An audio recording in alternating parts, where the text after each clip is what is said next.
헤어질 결심을 한 부부들을 위해 이혼 주례를 서는 이혼 전문 판사 정현숙 판사님이십니다. 아유, 안녕하세요. 안녕하세요. 반갑습니다. 반갑습니다. 소개를 좀 해주시죠. 네, 안녕하십니까. 대구 가정법원 경주지원에 근무하는 정현숙 판사라고 합니다. 아니 이혼 전문 판사가 따로 있습니까? 예, 공식적인 명칭은 가사소년 전문법관입니다. 네, 법원에서 선발이 되어서 가정법원에서 장기간 근무하면서 이혼 사건, 소년 사건, 가정폭력, 아동폭력, 상속재산 분할, 가정에서 일어나는 모든 일을 담당하고 있다고 보시면 됩니다. 가정에서 일어나는 모든 네네. 일을 하시는데 여기에 이제 이혼이 들어가 있는 거군요. 그렇습니다. 근데 주로는 이제 이혼 사건이 주를 이루죠. 그러니까 이제 이게 예전 드라마긴 합니다만 사랑과 전쟁에 이제 신구 선생님께서 네, 사주에 뵙겠습니다. 이게 이제 지금 판사님이 그렇습니다. 이혼 조정 절차에서 저희가 사주에 뵙겠습니다 이렇게 하는데 그게 사주라는 게 특별한 의미가 있는 건 아니고 저희 재판이 이제 사주 단위로 돌아가고 있기 때문에 그 다음 기일이 사주후다. 사주후다. 좀 어떻습니까? 재판장 풍경도 좀 달라진 게 좀 있을까요? 예전하고 좀 비교를 해서. 우리 젊은 부부가 부모님과 함께 오는 경우가 많습니다. 부모님과요? 예, 이혼 조정을 하면 부모님이 와서 아내와 남편은 가만히 있고 부모님들끼리 싸우는 경우도 있습니다. 그게 어떤 경우인 거예요? 예를 들면.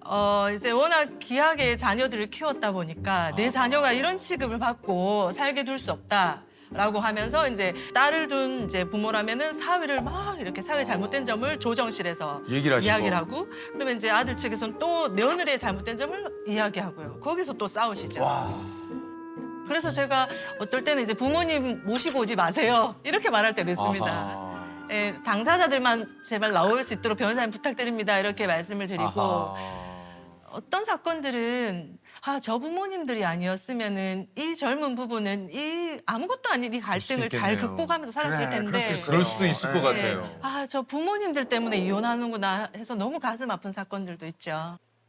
이게 그 지난달 통계청 발표에 따르면요. 2024년 이혼 건수가 28년 만에 최저치를 기록을 했는데 이게 그 젊은 신혼부부의 이혼율이 줄었다. 이게 맞습니까? 통계상으로는 그렇게 나올 수가 있는데요. 요즘 혼인 신고를 하지 않고 사는 신혼부부들이 많습니다. 그래서 저희 법정에서는 사실혼 해제로 인한 위자료와 재산 분할 사건이 늘고 있어요. 그것은 네, 결혼을 했음에도 불구하고 혼인 신고를 하지 않은 경우를 저희가 사실혼이라고 부르는데요. 예, 사실혼도 이제 이혼처럼 헤어질 때는 위자료와 재산 분할을 똑같이 할 수 있습니다. 그래서 사실혼 사건이 상당히 많이 늘어났습니다. 이게 일주일이면 한 몇 건 정도의 이 판결을 좀 하십니까? 이혼 소송 같은 경우에는 하루에 50건 정도를 진행을 하루에 하고요. 50건이요? 네, 하루에요? 네, 협의혼은 하루에 130건 정도를 확인을 합니다. 협의혼은 하루에 130건. 예.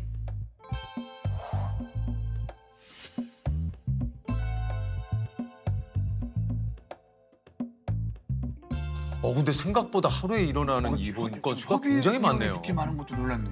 네, 저희가 사건이 워낙 많다 보니까 한 기일에 저 같은 경우는 10분 단위로 3건을 진행을 하거든요. 그러면 이제 산술적으로 보면 한 건에 3분이죠. 그러네요. 네, 저도 처음에 가정법원에 와서 이렇게 이혼을 많이 하면 그러니까요. 가정이 남아나나? 이렇게 생각할 정도로 너무 많더라고요. 판사님께서는 판사로 이제 이렇게 되신 지가 얼마나 되셨습니까? 원래 21년 차. 그러세요? 네. 그리고 이혼 소송은 2017년부터 시작해서 원래 이제 9년 차 횟수로는 이혼 소송을 담당하고 있습니다. 이게 지금까지 총 몇 건인지 혹시 기억을 하실 수 있을까요? 한 5천 건은 넘지 않을까 싶습니다. 제가 그 중에 조금 뭐 떠올리신다면 이렇게 좀 가장 많은 그 이혼 사유는 혹시 뭡니까? 늘 등장하는 사유는 부정행위, 외도. 네, 이고요. 너 자그마치 너는 불륜이잖아. 그것도 가게 여직원이라. 외로워서 그랬다. 외로워서. 그리고 있어서는 안 되지만 폭행, 폭언, 경제적 무능력, 뭐 성격 차 이런 거는 늘상 등장하고요. 근데 가만히 보면은 딱 한 가지 이혼 사유는 없습니다. 줄줄이 다 나오거든요. 그래서 거짓말을 하게 되고 성격이 안 맞으니까 싸우게 되고 몸싸움을 하고 줄줄이 연결되어서 나오는 것 같아요. 그 이혼 재판을 또 하시다 보면 네. 뭐 진짜 상상도 못할 기막힌 뭐 일들이 굉장히 많으시다 그래요. 네. 이게 정말 현실이야라고 생각될 정도로 드라마보다 더 드라마 같은 내용도 많아요. 그렇다면서요. 네. 그런데 이 아내가 약간 남성 편력이 있긴 했어요. 남편한테 들킬 때마다 미안하다 사과를 하고 그래서 남편이 사실은 결혼할 때 조금 고민을 했습니다. 고민을 하다가 아내가 내가 결혼하면 정말 당신만 바라보고 살겠다 이렇게 표현을 해서 너무 사랑했기 때문에 결혼을 했죠. 실제로 아내가 되게 잘했습니다. 집에도 잘하고 시댁에도 너무 잘했어요. 시부모님과도 잘 지내고 하나뿐인 시동생이랑도 너무 잘 지내고요. 그래서 남편은 부담 없이 이제 시댁을 자주 왕래를 했습니다. 가깝기도 했고요. 그래서 남편은 이제 편하게 시댁에서 아내가 너무 좋아하고 편안해하니까 본인도 본인 볼 일도 보고 이렇게 했는데 어느 날 이제 시아버지가 방문을 열었더니 자기 작은 아들과 며느리 그 불륜 현장을 목격한 겁니다. 시아버지. 내 남동생과 내 와이프가 예, 불륜을 저지르는 거를 목격을 한 거네요. 시아버지가 남편은 외출 중이었고요. 시아버지가 목격을 한 거죠. 예. 아, 시아버지가. 예. 그러면 그 다음 일은 어떤 일이 벌어질 것 같습니까? 와, 일단은 아니, 상상도 일단은 못할 것 뭐- 같은데 일단은 이게 뭐야라고 아니 소리를 이걸 질러야 어떻게 되나? 해야 돼 이걸? 그런데 이 시아버지가 멈춰라고 해야 되나? 아니 좀 아니, 그러니까 아니 좀 멈춰. 아니, 지금 저- 거기에 도저히 아니 그러니까 아니, 그러니까 뭔가- 우리가 이게 시아버지가 빨리 정리해라 하고는 문을 닫고 나가시는 거예요. 어? 알고 봤더니 이 며느리는 이미 시아버지와도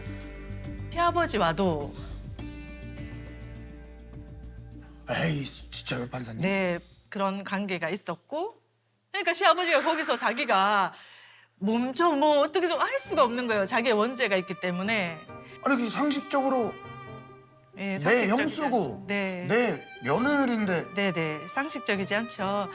그럼에도 불구하고 어느 날 이제 또 다시 시동생과 그런 행각을 벌이다가 남편에게 적발이 되었어요. 네, 남편이 이제 그거 남편한테 적발이 되고는 발각이 되고는 아내가 그대로 가출을 해버렸죠. 아이들도 버리고. 그래서 남편이 이제 이혼 소송을 제기했고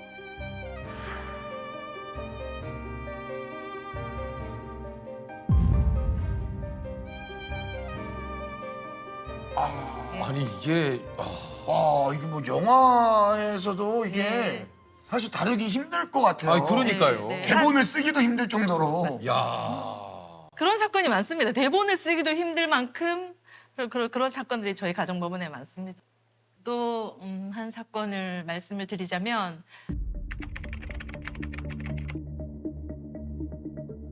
아내가 소를 제기해서 제가 봤더니 남편은 너무 의처증이 심하고 그래서 나랑 친한 남사친을 불륜남으로 오해해서 소송을 내서 나는 이렇게 의처증이 심한 남편이랑 살 수가 없다 이런 소장을 접수를 했더라고요. 그래서 아유 이렇게 나쁜 남편이 다 있나 이렇게 생각을 하고 이제 남편이 낸 답변서를 열어봤더니 그 이제 남사친은 아내의 첫사랑이었어요. 그리고 불륜이 맞았습니다. 이 남사친은 아내를 교묘하게 가스라이팅을 해서 아내로부터 돈을 받아서 썼어요. 네. 자기 자식들도 아내한테 돈을 받아서 필요한 것들을 사주기도 하고 그래서 이 남편은 그렇지만 아내를 너무 사랑했습니다. 그 이유가 25년간 아내가 정말 헌신을 했고 또 시부모를 모시고 살아서 5년간 병수발도 했고 그런 미안한 마음이 너무 많았고 아내가 순수하고 그렇기 때문에 저런 나쁜 놈한테 가스라이팅을 당했다. 내가 건져내야겠다. 저 나쁜 놈으로부터 이런 마음을 먹었던 것 같아요. 그래서 이혼 소송은 제기하지 않고 상간남 소송만 손해배상 소송만 제기를 했죠. 그런데 이 상간남이 처음엔 잘못했다고 했다가 며칠 뒤에 문자를 하나 보냈는데 남편에게요. 당신은 이 게임에서 완전히 졌어. 내가 죽으면 당신은 당신의 아내에게 살인자란 각인을 씌워줄 테고 그래도 당신 아내가 당신이랑 살까? 내가 이겼고 당신이 졌어. 이러면서 자살해버렸습니다. 근데 남편은 그 문자 내용만 보여줬어도 아내가 금방 이렇게 마음을 돌이킬 수 있지 않았을까 했는데 아내가 또 너무 큰 상처를 받을 거라 받을까 봐. 생각하고 이야기를 하지 않고 그냥 이혼 소송에 나와서 아닙니다. 나쁜 사람이 이 말만 했었습니다. 그래서 부부 상담을 보냈죠. 그런 사건의 경우에는 좀 회복의 가능성이 있지 않을까. 근데 그 부부 상담을 조금 오랜 기간 텀을 두면서 남편이 그런 문자를 받고도 본인한테 말하지 않았다는 것을 그때서야 알게 되고 그래서 남편이 정말로 자기를 사랑한다는 것을 인지하고 회복이 되었죠. 남편의 순애보가 그 가정을 회복시킨 거죠. 그런 거네요. 그런 거예요. 절대 이런 배우자 만나면 안 된다 하는 게 좀 있습니까? 예, 이혼 소장에서 늘 등장하는 레파토리가 있는데요. 혼인 전부터 폭행이 있었습니다. 혼인 전에도 다른 남자를, 다른 여자를 만났습니다. 그런데 결혼하면 달라질 거라고 생각을 하고 결혼을 했습니다라는 소장 내용이 늘 나옵니다. 그때 그랬다는 것은 결혼하고 난 이후에 바뀔 가능성은 1%도 없습니다. 우리가 연애할 때 가장 좋은 모습을 보여주고 싶어 하고 최선을 다하지 않습니까? 그렇죠. 결혼하고 나면은 왜 노력을 해? 보통은 이렇게 되니까요. 그래서 연애할 때 그런 기미가 보인다. 폭행이나 폭언이나 더 나아질 가능성은 없습니다. 그래서 정리를 하셔야죠. 네. 예. 그럼에도 불구하고 이혼을 결심했다면 하지 말아야 할 행동이 또 있다고 그래요. 이혼을 준비할 때는 이제 혹시 변호사가 어떻습니까, 변호사님? 여러 가지가 있겠지만 제일 크게 생각하면 그 감정을 주체를 하지 못하고 굉장히 감정적으로 대응을 하는 경우가 있습니다. 네, 감정적으로 대응하지 말아라. 맞습니다. 이게 소송으로 비화된 것은 대부분 다 자료로 어필을 해야 되는 부분이기 때문에 게임이나 이런 걸로 해서 내가 이겨야 된다라고 해서 여기에 상대방을 흠집내고 그게 감정적으로 이렇게 대응을 하다 보니 자료가 제대로 준비가 안 되는 경우가 있습니다. 그리고 또 집을 나가지 말아라. 이건 뭡니까? 예, 사실은 이거는 그 대부분 이혼 사건에서 큰 쟁점 중에 하나가 서로 애를 키우겠다고 하는 부분이거든요. 심지어 이제 정당하게 애를 키울 수 있는 쪽인데도 불구하고 상대방하고 같이 있는 것이 힘들어서 이제 나가는 경우가 있거든요. 그러면 양육권 문제는 예, 멀어지는 경우가 많습니다. 애들하고 유대 관계가 이제 일방 배우자가 없으니까 이제 굉장히 깊어지는 거죠. 이게 마지막은 이해가 잘한 건데 재산을 불리지 마라? 예, 그거는 아마 재산 분할 때문에 그런 것 같습니다. 그래서 사실은 뭐 정확하게 얘기하면 나가고 난 이유는 이미 파탄이기 때문에 파탄 이후에 형성된 재산에 대해서는 사실은 재산 분할은 되지는 않거든요. 그런데 파탄인지가 애매한 시점, 뭐 약간 뭐 냉각기나 이럴 때에 이제 형성된 재산은 재산 분할의 대상으로 될 수도 있기 때문에 아마 그런 것 같습니다. 그래서 이제 이런 얘기를 좀.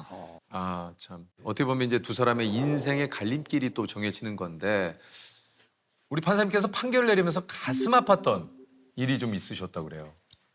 네, 이 부부가 결혼해서 아이를 낳았습니다.